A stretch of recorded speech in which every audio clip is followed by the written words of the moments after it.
नमस्कार दोस्तों, एक नया वीडियो लेकर के हम हाजिर हुए हैं।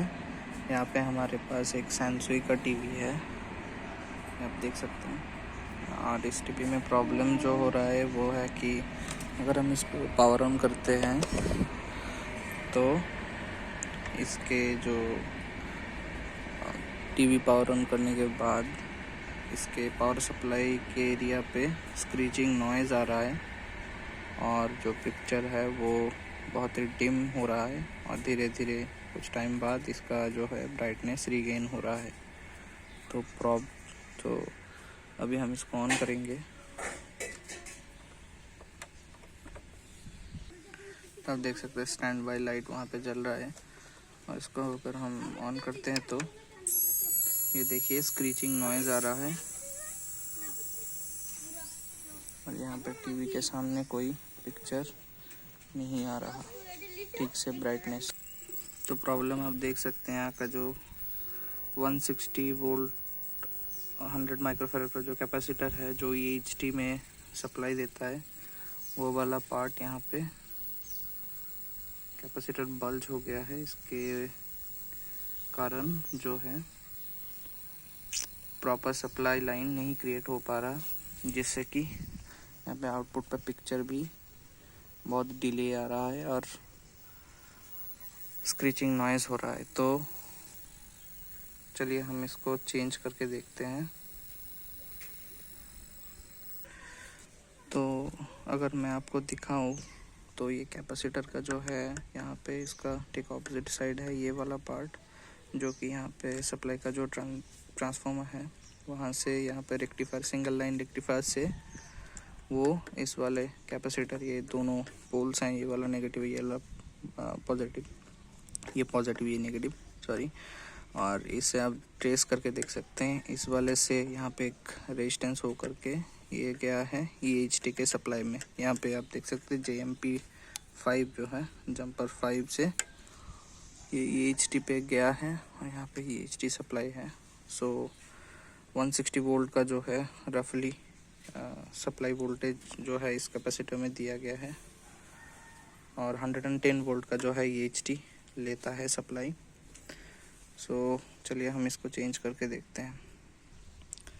तो हालांकि आप देख सकते हैं यहाँ पे हमने पुराने वाले जो CRT का बोर्ड है वहाँ से 100 माइक्रोफैराड 160 वोल्ट का कैपेसिटर जो है हमने निकाल लिया है और अब इसका बल्जिंग जो है वो भी कुछ ज़्यादा नहीं है।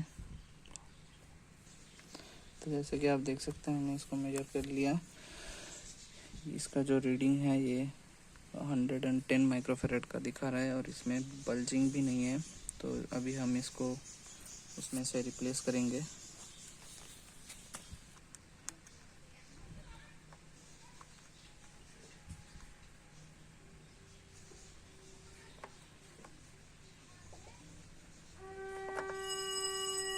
तो हालांकि आप देख सकते हैं हमने इसको रिमूव कर दिया और इसके नीचे के साइड आप देख सकते हैं इलेक्ट्रोलाइट जो है यहाँ पे वो लीक हो गया है और ये बल्जिंग भी आप देख सकते हैं और ये बहुत ही ख़राब ESR वाला परफॉर्मेंस दे रहा है, इसीलिए जो है सप्लाई लाइन में प्रॉपर वोल्टेज नहीं बन पा रहा, इसीलिए EHT प्रॉपर वोल्टेज जनरेट नहीं कर पा रहा और जिसके कारण टीवी का जो है ब्राइटनेस और इमेज जो है बहुत देर के बाद जो वोल्टेज जब स्टेबलाइज हो जाता है तब जा कर के वो आउटपुट पे कुछ इमेज दिखा पाता है।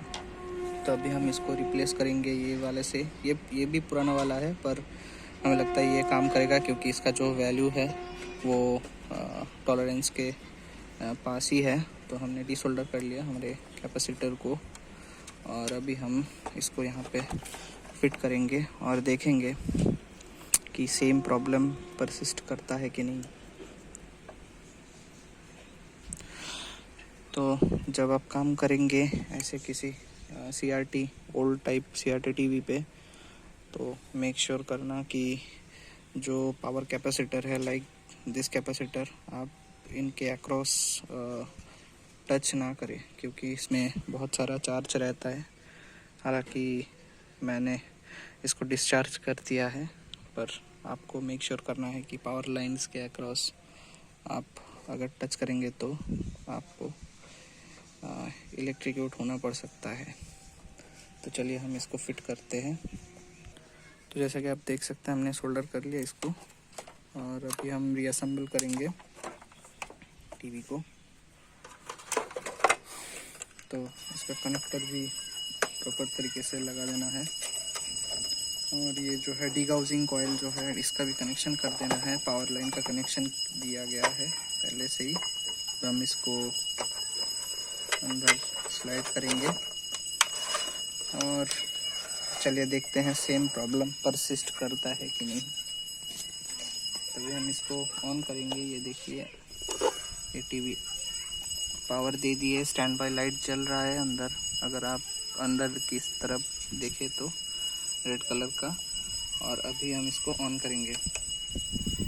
ये देखिए इंस्टेंट टीवी ऑन हो रहा है, और जो स्विचिंग नॉइज़ है हाई फ्रीक्वेंसी का वो भी प्रॉपरली दिखा रहा है। और यहाँ पे आप देख सकते हैं टीवी इंस्टेंट पावर ऑन इसका हो गया है, और ब्राइटनेस भी ठीक है। हालांकि कैमरा का जो है रिफ्रेश रेट फ्लिकरिंग के कारण आप ठीक से नहीं देख पा रहे, पर मेरा टेस्टिमोनी ये कहता है कि ये पिक्चर ठीक ठाक अब दे रहा है। और जो ऑन होने के बाद जो स्क्रैचिंग नॉइज़ था वो भी चला गया है, और टीवी अभी ठीक ठाक काम कर रहा है। तो आशा करता हूँ वीडियो अच्छा लगा होगा। मिलते हैं अगली कुछ रिपेयरिंग वीडियोस में।